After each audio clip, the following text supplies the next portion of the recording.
prone to give me a 40, 50, 60% move, even a 30% move if it's in group number 70. But if it's in group number 5 or 10, well, then now, we're cooking with something. Yeah, perfect. And I actually want to go back to Nvidia last year, but move a little bit forward to that base. That $500 breakout, man, that was because this is one of your best trades, right? Yeah. So I've had other really nice trades, even on the short side, but this was probably one of my cleanest, most trend followed and well positioned trades, and it ended up being superb.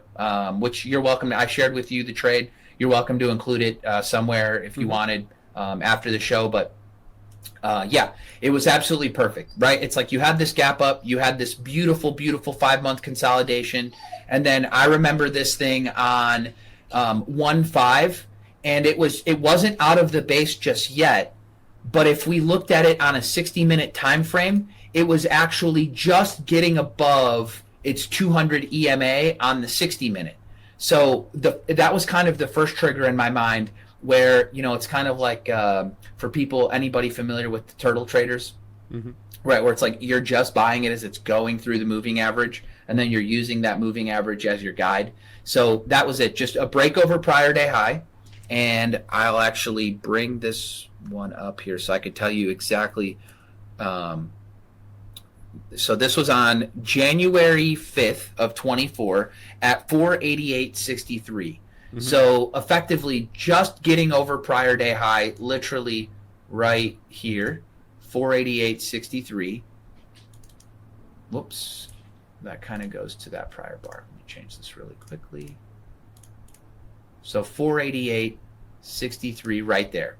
And then the very next day I bought 505.43, and I remember so this would have been like $5.50, and now we're above the range. So those were my 2 buys effectively. And now at this point, we are out of the base. And this thing had done absolutely nothing wrong during this 5 months of digestion, right? And I remember at the time SMCI was also setting up. But the nice part about this one is I had $3 to low of day risk. So I bought 3,000 shares at 488.63, and I want to say I was risking like $3 to low of day. So it was like nothing.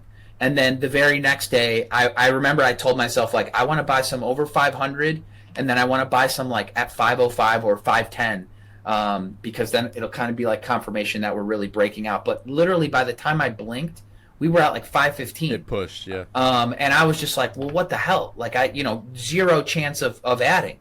But I still had a really nice, comfortable position. And then my first sells didn't come until $720 on February 12th. How much size did you end up having in this one? 20% of my portfolio.